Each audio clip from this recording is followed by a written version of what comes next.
Q Services, Q Washers, eBay and YouTube. So what I'm showing here is a standard, straightforward 3/8 ends. So that comes off the hose reel itself, hose reel. Very handy to do it this way sometimes, because sometimes you change your machine. So what you simply do is, if you've got something that's standard, you can put that on and change it. If it's a quick release, something to QWASHER, we can change it to whatever it needs to be at times. Same again on this side, so that's coming from the pressure washer to the machine, to the hose reel.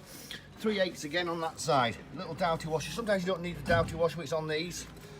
And like I say, this is going to go for a Kranzel one. So what we're going to do is make it with each end, one on each end. And like I say, if we ever need to change it, we can do. I think this is a 15 or a 20 metre. The hose reel itself is a 15 reel, but it carries 20 metres very easily. Thank you much. Q Services, Q Washers, eBay and YouTube. We can do these in others as well, quarter if you wanted to, but like I say, you'll have to let us know. Thank you.